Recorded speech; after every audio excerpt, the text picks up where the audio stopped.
अस्सलाम वालेकुम दोस्तों, एक बहुत बड़ी खुशखबरी क्योंकि अमेरिका की यहाँ फटी पड़ी हुई है। आज हमारी वीडियो होगी Saudi Arabia, America, Russia and the oil war. एक बहुत ही जबरदस्त स्टेप उठाया सऊदी अरब ने जो कि अमेरिका को हिला के रख दिया। वो क्या चीज हो सकती है, आइए हम इस वीडियो में देखते हैं। बहुत ही सिंपल आसान से हम आपको टर्म्स और लैंग्वेज में समझेंगे जिससे कोई भी आम इंसान क्या वर्ल्ड पॉलिटिक्स में चल रहा है वो समझ जाएगा आसानी से। पहले आप लोग को बता देते हैं कि सडनली अमेरिका धमकियां क्यों देना शुरू किया सऊदी अरब को, और सऊदी अरब ने ऐसी क्या हरकत कर दी जो इनको इतना ज्यादा चुभ गई। रिपोर्ट्स के हिसाब से ये बताया जाता है कि ओपेक प्लस कंट्रीज तकरीबन उनका ऑयल प्रोडक्शन कट कर देंगे by 2 million barrels per day, और ये सबसे लार्जेस्ट इनका कट प्रोडक्शन है सिंस कोविड 2019। और इसी की वजह से क्रूड ऑयल में प्राइसेस बहुत शार्पली इंक्रीज होने वाले हैं। अब आप लोग को यहाँ पे हम बोल देते हैं कि ओपेक प्लस है क्या। ओपेक का मतलब होता है the organization of the oil exporting countries. पहले ओपेक का ग्रुप जो ऑयल एक्सपोर्ट करते थे कंट्रीज वो सिर्फ 13 मेंबर्स के थे, और अब तकरीबन 23 से ज्यादा ऑयल एक्सपोर्टिंग कंट्रीज है जिसको एक नया ग्रुप ओपेक का बनाया गया ओपेक प्लस के नाम से, जिसमें आप रशिया भी देखेंगे, कजाकिस्तान, अजरबैजान, मेक्सिको, ओमान। अब ये क्या हो गया, यहाँ पे Saudi Arab one of the largest oil producing countries में से थोड़ा स्टेप बैक किया, बोला कि मैं जितना ऑयल प्रोड्यूस कर रहा हूं मैं उतना नहीं करता हूं, मैं थोड़ा कम करूंगा।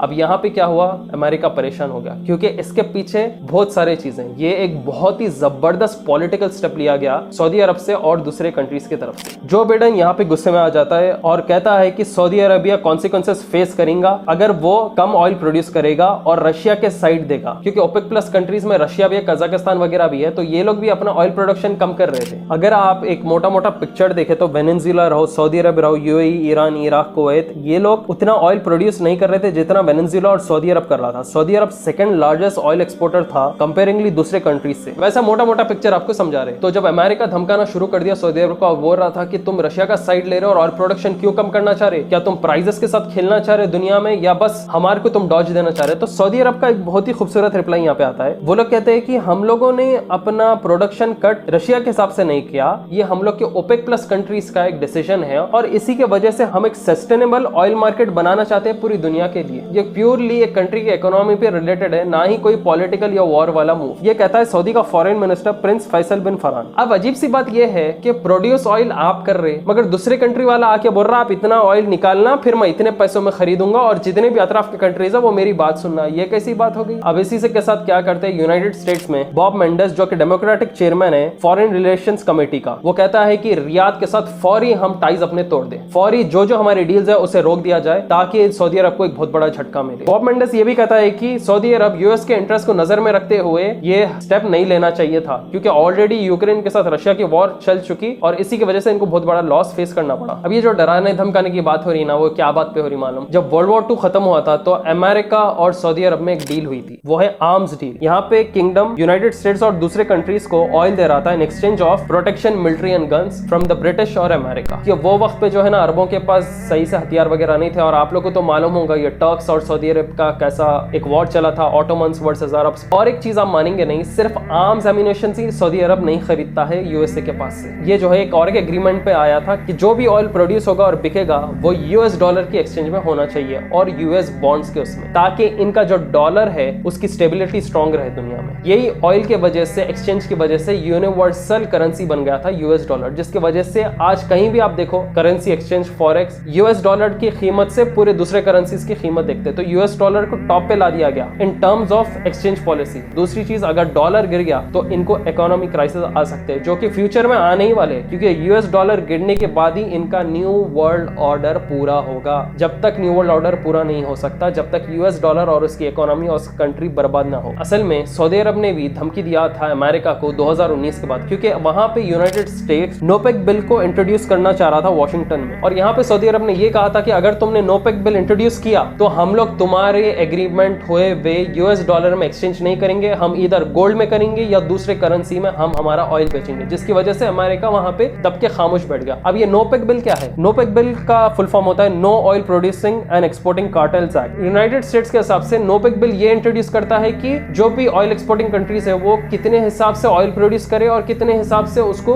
बेचे। अगर ये लोग ये दोनों भी चीज नहीं सुने, एक्सपोर्ट और करेंसी एक्सचेंज की, तो इनके ऊपर पेनल्टी दी जा सकती है और इनके कंट्री को, इनके ऑयल को बॉयकॉट किया जा सकता है और ढेर सारे सैंक्शंस इनके कंट्रीज पे डाले जा सकते हैं। अरे वाह बेटे वाह वाह वाह वाह वाह वाह वाह, इतनी बेहतरीन चीज। ऑयल आपके बाप का नहीं, करेंसी आपके बाप का नहीं, मगर आप दूसरों दूसरे के कंट्रीज में आके बोलते हैं भाई ये जमीन पे जो भी फसल होगी ये इतने में बिकना चाहिए, ये इतने में उगना चाहिए। अरे तुम कौन है भाई, तुम्हारी जमीन नहीं, तुम्हारा कुछ भी नहीं, तुम भिखारी है, तुम्हारे को इनके ही ऑयल के ऊपर टिकना पड़ता, फिर अपना रुआब भी जमा रहे। अमेरिका के हिसाब से ये भी है कि ये डिसीजन जो है ना रशियंस को बहुत ज्यादा बेनिफिट दे सकता है, क्योंकि वो ज्यादा उनका ऑयल बेच सकते हैं और रेवेन्यू और प्रॉफिट्स ये ऑयल बेचने से वो ज्यादा कमा सकते हैं। यूक्रेन के वक्त भी रशिया जो धुनक दिया था, अमेरिका कुछ नहीं कर पाया एक्सेप्ट फॉर सैंक्शंस डाल सका था। क्योंकि आप गौर करो, जब यूक्रेन के साथ वॉर हुई तो दुनिया में जो है ना हर चीज महंगाई में आ गई, डिमांड में बहुत आ गई, सप्लाई कम हो गया। ये क्या होता है, वॉर में हमेशा होता है। और रिपोर्ट्स के हिसाब से ये भी बताया जाता है जो एक्सपोर्ट्स वगैरह से रशिया कमाता था तकरीबन $400 मिलियन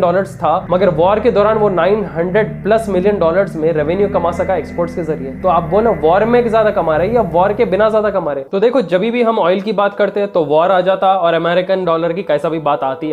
मिडिल ईस्ट में मेजोरिटी अगर आप वॉर्स देखें तो वो तेल या गोल्ड को लेके ही चलते हुए आ रहा है। और इसी के बारे में आपको डेप्थ में ऑडियो बुक मिलेगी, ऑयल पावर एंड वॉर, जिसमें बताया जाता है कि कैसा मिडिल ईस्टर्न कंट्रीज को टारगेट बना के उनके ऑयल प्रोडक्शन पे, पावर पे कंट्रोल किया गया है, या सैंक्शंस के जरिए या वॉर के जरिए। और एक खास बात की ऑयल जो है एक्सचेंज डॉलर में हो रहा है। ये डॉलर सडनली यूनिवर्सल करेंसी कैसा बन गया, how does the US dollar control the world वाली ऑडियो बुक भी आप कैसे भी सुने। यूनाइटेड स्टेट्स का डॉलर ऐसा कैसा पूरे वर्ल्ड में एक्सेप्टेड है, कैसा यही मेन करेंसी पूरे दुनिया में बनी चलने के लिए। कुको एफएम पे इतना ही नहीं, 10,000 से ज्यादा ऑडियो कोर्सेज मिलेंगे आपको, स्टोरीज मिलेंगे। इसके ऊपर 20+ कैटेगरीज है, सेल्फ हेल्प के लिए, फाइनेंस के लिए, स्टोरीज जानने के लिए, बायोग्राफीज और बहुत कुछ। इसके अंदर फॉर यू और न्यू रिलीज सेक्शन भी है, जिधर आपको आपके रिकमेंडेड ऑडियो बुक्स आपको बताते हैं और नए नए रिलीज जो ऑडियो बुक्स होते हैं इनके प्लेटफॉर्म पे वो आपको शोकेस किया जाता है ऑडियो बुक्स के फॉर्म में, कोर्सेज और स्टोरीज के फॉर्म में। सबसे जबरदस्त बात, कहीं पे भी और कभी भी आप कोई भी ऑडियो बुक को सुन सकते हो। मैं भी आपको एक मेरी पर्सनल ऑडियो बुक रेकमेंड करूंगा जिसका नाम है द गल्फ वॉर, जिसमें ईरान, इराक, कुवैत में जो लड़ाई चल रही थी और गल्फ में जो वॉर चल रहा था उसके बारे में बताया गया, कौन सही कौन गलत, इसके पीछे क्या पॉलिटिक्स थी और अमेरिका इस चीज का फायदा कैसा उठाया, उसके अंदर ये चीज के बारे में दिया गया है। कोड यूज करें TB50 और फर्स्ट मंथ का सब्सक्रिप्शन ओनली इन 49 रुपीज और एक्सेस आपको मिल रहा है 10,000 ज्यादा ऑडियो शोज को। तो वक्त ज़ाया मत करो, इसका लिंक है नीचे डिस्क्रिप्शन में, वहां पे जाइए, कुको एफएम डाउनलोड कर लीजिए। अब देखो सऊदी अरब ने सही डिसीजन लिया या नहीं, टू बी ऑनेस्ट ये हरकत में बहुत जबरदस्त डिसीजन लिया सऊदी अरब ने। एक जबरदस्त खुशखबरी ये थी कि डिप्लोमेटिक रिलेशंस ईरान के साथ मेंटेन किया और इनके असल मिडिल मैन जो दोनों को मिला है वो है चाइना। तो यहाँ पे ईरान भी मिल गया, चाइना भी मिल गया, रशिया भी मिल गया और ये बहुत बड़ा बैक ब्रेकर है अमेरिका के लिए, क्योंकि यही कट्टर दुश्मन है अमेरिका के। और एक रीजन ये भी हो सकता है, अमेरिका हमेशा अपने वेपन्स, अपना मिलिट्री मेंटेन कर रहा था सऊदी अरब में, ईरान को दुश्मन बताते हुए और अतराफ के कंट्रीज को। फिर आप जब डिप्लोमेटिक रिलेशंस बन गए तो ईरान के पास न्यूक्लियर हो या ना हो, सऊदी अरब को ना प्रॉब्लम है ना ईरान को प्रॉब्लम, मगर अमेरिका को बहुत बड़ी प्रॉब्लम है, क्योंकि उनके आर्म्स और एम्यूनिशंस नहीं बिकेंगे, उनको जो ऑयल चाहिए वो नहीं मिलेगा, प्लस इनके आर्म्स और एम्यूनिशंस खरीदेंगे कौन भाई? अब इनके खिलौने से कोई खेला ही नहीं तो इनकी दुकान बंद हो जाती। और एक बात, सऊदी अरब तो भाई दिल में पकड़ के ही था, क्यों बोले तो ट्रम्प के वक्त से जो बहुत बड़ा टॉर्चर मोहम्मद बिन सलमान के लिए हो रहा था वो था खशोगी की मौत को लेके। ह्यूमन राइट्स ऑर्गेनाइजेशन और इंटरनेशनल कोर्ट्स में मोहम्मद बिन सलमान को खींचने की कोशिश कर रहे थे, मगर खुद को प्राइम मिनिस्टर डिक्लेयर करने के बाद ये चीज नहीं हो सकी। क्यों बोले तो एक प्राइम मिनिस्टर को आप जेल में नहीं डाल सकते, ना ही उसे कोर्ट में पेश कर सकते। ये जो लेवल का वर्ल्ड पॉलिटिक्स और टैक्टिक्स है ना, वाकई मानना पड़ेगा। तो आप लोग गौर करो, अमेरिका हमेशा अपना ही अपर हैंड रखना चाहता है पूरे कंट्रीज पे, वो रूलिंग ना भी कर रहा हो तो। ऑयल आपका, मगर उन्हों बेचेंगे, उन्हों खरीदेंगे और जो उन्हों रेट बोले उसमें आप एग्री होना चाहिए। ये क्या बात हुई? अगर नहीं करे तो डराएंगे, धमकाएंगे वॉर के जरिए। यही बात इनकी मुअम्मर गद्दाफी और सद्दाम हुसैन ना सुनने पे दोनों का जो है वॉर के जरिए कत्ल किया गया। सऊदी अरब ने एक बहुत बड़ा ये भी स्टेटमेंट दिया था कि oil is not a weapon, it's not a fighter plane, it's not a tank, you can't shoot it, we look oil as a commodity in which we have in huge stake. मतलब हम सिर्फ oil बेच रहे हैं, oil खरीद रहे हैं और ये पैसों के लिए है, ना ही ये कोई वॉर वगैरह के लिए यूज में आ रही है। और सऊदी अरब ने ये भी बताया कि हाँ, हमारी इकोनॉमी सिर्फ ऑयल पे ही टिकाना नहीं चाहते। अगर कल के दिन इलेक्ट्रिक कार्स आ गए, मॉडर्नाइजेशन आ गया, अगर कोई भी ऑयल कंज्यूम नहीं करा तो हमारी इकोनॉमी का क्या होगा? ये अमेरिका लेगा, कल के दिन छोड़ देगा, फिर उसके बाद क्या? तो ये लोग अभी से ही तमाम वो स्टेप्स उठाने की कोशिश कर रहे हैं ताकि इनका फ्यूचर इकोनॉमी सेफ रहे। तो देखो, अगर ये सऊदी अरब की हरकत से ऑयल के प्राइसेस अमेरिका में बढ़ गए, ऑयल का सप्लाई कम हो गया, डिमांड ज्यादा हो गया और डॉलर का जो रेट है फ्लक्चुएट होना शुरू हो गया, तो जो बिडेन के अब जो मिड टर्म इलेक्शंस है उसमें जो बिडेन की कुर्सी पे बहुत बड़ा धक्का भी पड़ सकता है। तो रशिया, सऊदी अरब मिलके जो है ना जो बिडेन की कुर्सी भी छीन सकते सिर्फ एक ऑयल के जरिए। कितनी जबरदस्त बात है। तो दोस्तों, सिंपल टर्म में, सिंपल लैंग्वेज में हम आपको समझा रहे हैं कि कैसा वर्ल्ड पॉलिटिक्स ऑयल से खेली जा सकती है बिना कोई हथियार के। होप आप लोगों को वीडियो पसंद आया